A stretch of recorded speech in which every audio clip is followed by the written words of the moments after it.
জাতীয় বিশ্ববিদ্যালয়ে যারা ভর্তি হতে চাও তাদের প্রথমে একটা প্রশ্ন থাকে যে ভাই অনার্স করতে কয় বছর লাগবে।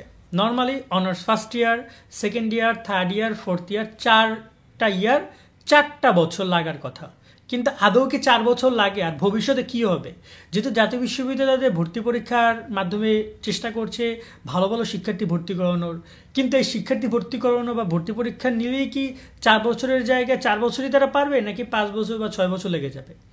আমি জাতীয় বিশ্ববিদ্যালয়ের অধীনে ভর্তি হয়েছিলাম 2015-তে।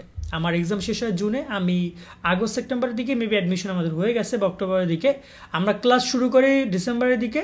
তো পরের বছর আমাদের পরীক্ষা ডিসেম্বরেই হয়, ডিসেম্বরে মেবি নভেম্বরের 30 তারিখে হয় এরকম সামথিং, বা নভেম্বরে। পরে সেকেন্ড ইয়ার আমাদের এক্সাম হয় ডিসেম্বরের তোমার হচ্ছে যে 4 তারিখে।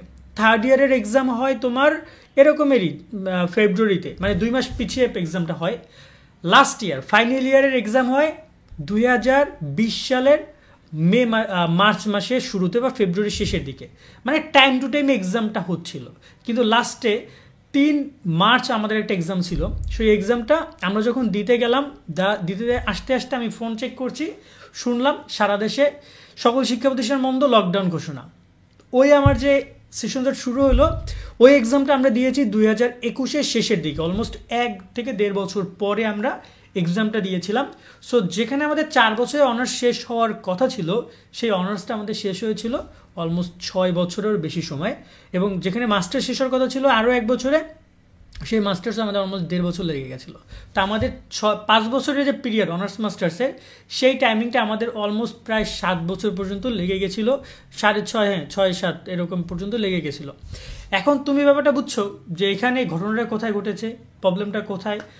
দেখো, এরকম যদি কোনো প্রাকৃতিক দুর্যোগ আসে, আমরা কিন্তু একটা প্রাকৃতিক দুর্যোগেরই শিকার হয়েছি, বা বলা যায় যে পরিস্থিতির শিকার। এখানে জাতীয় বিশ্ববিদ্যালয়ে কোনো কিছু করার ছিল না, ঠিক আছে। আমাদের সময় অনেক মানে কলকাঠি নাড়ে অনেক প্রবলেম করে তারা পরীক্ষা নিয়েছে। যেমন তারা ভাইভা পরীক্ষাগুলো অনলাইনে নিয়েছে, কিছু করার ছিল না, কারণ সরাসরি ভাইভা পরীক্ষা নেওয়ার অনুমতি দেয়নি তারা।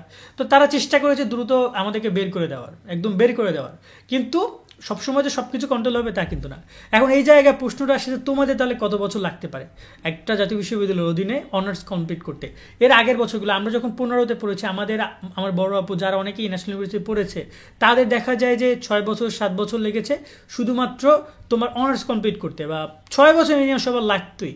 কারণ পরীক্ষা হয়তো প্রায় 1.5 বছর পর, যে পরীক্ষাটা 1 বছর পর হওয়ার কথা সেটা 1.5 বছর পর হইতো। 1.5 বছর পর হইলেই তো বোঝো তুমি যে যে পরীক্ষাটা জানুয়ারি টু জানুয়ারি হওয়ার কথা সেটা যদি জুনে হয়, তো পরের বছর আবার সেই জানুয়ারিতে পরীক্ষা হবে, আরও প্রায় 1.5 বছর পরে। তো এই কারণে তাদের সময়টা বেশি লাগতো। কিন্তু বর্তমান সে ব্যাপারটা হচ্ছে এই যে জাতীয় বিশ্ববিদ্যালয়ের সেই প্রবলেমটা অনেকটা উত্তরণ করে এসেছে। কারণ এখন পরীক্ষাগুলো তারা দ্রুত নেওয়ার চেষ্টা করে, রেজাল্ট দ্রুত প্রকাশ করার চেষ্টা করে। হ্যাঁ, এখনও কিছু সমস্যা আছে, বাট এখন টাইম টু টাইম অনেকটাই হয়ে গেছে। 2-1 মাস এদিক ওদিক হতে পারে, কিন্তু খুব বেশি না যে 6 মাস 1 বছর পর্যন্ত হয়ে যায়। সো এই ক্ষেত্রে বলবো যে তোমরা যারা এখন জাতীয় বিশ্ববিদ্যালয়ে ভর্তি হতে চাও, তোমরা অবশ্যই টাইম টু টাইমে বেরোবা, এরকম তোমাদের চিন্তাভাবনা রাখো। এবং আশা করি তোমাদের ব্যাপারে জাতীয় বিশ্ববিদ্যালয় সেরকম চিন্তাভাবনা রাখছে যে অনার্স যারা পড়বে তাদেরকে একদম টাইম টু টাইম 4 বছরই ওরা বের করে দিবে। তবে এখানে যদি দেখা যায় যে কোনো ধরনের কোনো সমস্যা হয়, অনেক সময় এদিক ওদিক হইতে পারে, সেটা আগে থেকে কোনোভাবেই বলা যাচ্ছে না। তবে যেহেতু জাতীয় বিশ্ববিদ্যালয়ে বর্তমান নতুন উপাচার্য গত 2-3 বছরে অনেকজন চেঞ্জ হয়েছে, তাই কোনো উপাচার্যের প্রতি আলাদাভাবে ভরসা করে বলা ঠিক না।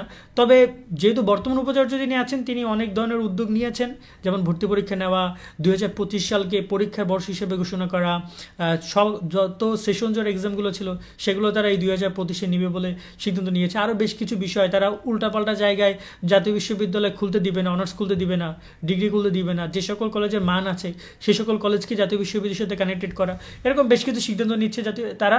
তো এই জিনিসগুলো শিক্ষার মান উন্নয়নে সহায়তা করবে এবং তোমাদেরও টাইম টু টাইম বের হইতে তারা সহায়তা করবে। এখন দেখা যাক তারা ক্যালেন্ডার কীভাবে কি পাবলিশ করে, কীভাবে তারা এক্সামগুলো নেয়, কত দ্রুত রেজাল্ট প্রকাশ করে। এখানে এক্সাম নেওয়া এবং রেজাল্ট প্রকাশ করে দুটো অনেক important. Time to time exam নেওয়াটা এবং টাইম টু টাইম যদি 2 মাসের মধ্যে রেজাল্ট প্রকাশ করে দেয় তাহলে খুব ভালো। কারণ জাতীয় বিশ্ববিদ্যালয়ের রেজাল্ট প্রকাশের ব্যাপার নিয়ে খুবই উদাসীন। তারা দেখে যে অনেক সময় রেজাল্ট প্রকাশ করতে 2 মাসের জায়গায় 3 মাস, 3.5 মাস, 4 মাস পর্যন্ত লেগে যায়। এই যে একটা গ্যাপ, এই গ্যাপের কারণে অনেক শিক্ষার্থী কিন্তু অনেকটা পিছনে পড়ে যায়। কারণ এখানে জাতীয় বিশ্ববিদ্যালয়ে এক্সাম একটা রুলস আছে, তোমরা কি সেটা জানো?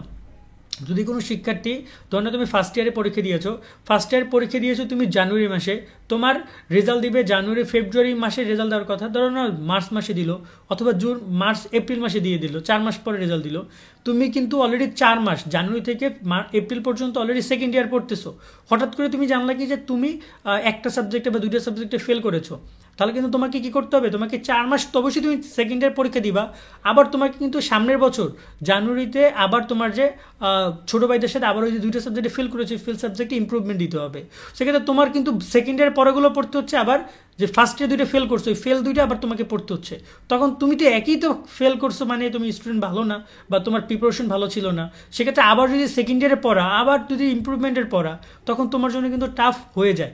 তো এই ক্যালেন্ডারের কারণে অনেক শিক্ষার্থী কিন্তু জাতীয় বিশ্ববিদ্যালয়ে সমস্যার মধ্যে পড়ে। তাই চেষ্টা করতে হবে রেজাল্ট জন্য সবসময়ের জন্য পজিটিভ থেকে, সব সাবজেক্টের জন্য ওভারঅল পাস আসে। কারণ ফেল করলে তুমি আরও পিছিয়ে পড়তেছো, মানে শুধু ফেল করলে পিছিয়ে পড়তেছো না, আরও পিছিয়ে পড়তেছো। কারণ একসাথে তোমাকে ওই তুমি বর্তমান যে ক্লাসটা পড়ছো সেই ক্লাসের সব সাবজেক্ট পড়তে হবে, আবার যে সাবজেক্টে ফেল করেছো সেই সাবজেক্টগুলোও তোমাকে পড়তে হবে। আশা করি তোমার বিষয়গুলো বুঝেছো। দেন তোমাদের যদি কোনো প্রশ্ন থেকে থাকে তোমরা কমেন্ট করতে পারো, চেষ্টা করবে সেই বিষয় নিয়ে কথা বলার। সকালে অনেক অনেক ভালো থাকবা। আল্লাহ হাফেজ।